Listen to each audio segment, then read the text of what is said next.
ধ্বংসস্তূপের মাঝেও জন্ম নেয় আলো, ছায়ের ভেতরেও জ্বলে ওঠে জীবনের দীপশিখা।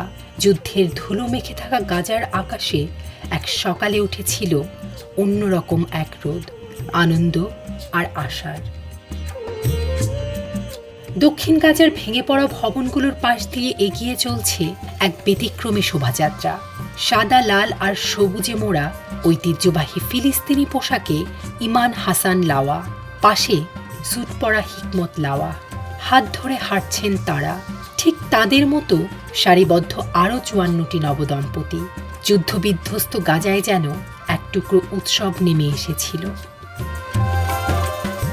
২ বছর ধরে মৃত্যু, ধ্বংস আর রক্তের স্মৃতিতে পুড়ে যাওয়া এক জনপদে নতুন জীবনের আয়োজন। ধ্বংসের মাঝেই জন্ম নিচ্ছে ভালোবাসার এক নতুন অধ্যায়।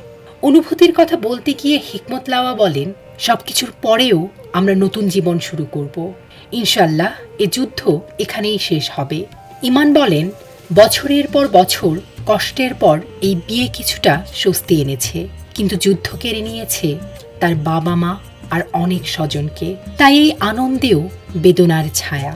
ফিলিস্তিনি সংস্কৃতিতে বিয়ে শুধু একটি সামাজিক অনুষ্ঠান নয়, এটি বেঁচে থাকার অঙ্গীকার। যুদ্ধের সময়ে সেই আয়োজন প্রায় থমকে গিয়েছিল। ভঙ্গুর এক যুদ্ধবিরতির পর আবার ফিরছে বিয়ের রং। যদিও আর আগের মতো জাঁকজমক নেই, তবুও প্রাণ ফিরে পাচ্ছে উৎসব। গাজার প্রায় ২০ লাখ মানুষের বেশিরভাগই আজ বাস্তুচ্যুত। ধ্বংসস্তূপে রূপ নিয়েছে শহরের বৃহৎ অংশ। ত্রাণ সংকট আর বিচ্ছিন্ন সংঘর্ষ প্রতিদিনের সঙ্গী। এই প্রেক্ষাপটে গণবিয়ের আয়োজন যেন এক অপ্রত্যাশিত আশার বার্তা। যুদ্ধের সময় পাশের শহর দেইর আল বালাহতে আশ্রয় নিয়েছিলেন এই তরুণ জুটি। ভবিষ্যৎ কি হবে তারা জানেন না, তবুও হিকমতের কণ্ঠে শোনা যায় সাধারণ মানুষের সহজ স্বপ্ন।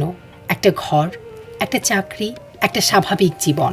এখন তার স্বপ্ন শুধু মাথা গোজার জন্য একটি তাঁবু। সংযুক্ত আরব আমিরাতের মানবিক সংস্থা আল ফারেশ আল শাহিম এই আয়োজনের অর্থায়ন করেছে। নবদম্পতিদের দেয়া হয়েছে সামান্য অর্থ আর প্রয়োজনীয় সামগ্রী, যেন যুদ্ধের মাঝে একটি ছোট্ট শুরু হয়। গাজা আজও ধ্বংসস্তূপে ঢাকা, তবুও সেই ধ্বংসের ফাঁক গলিয়ে জন্ম নিচ্ছে ভালোবাসা। মৃত্যুর ছায়ায় দাঁড়িয়েও মানুষ বেছে নিচ্ছে জীবন। ধ্বংসস্তূপের ভেতরেই গাজা খুঁজে নিচ্ছে তার নতুন শুরু।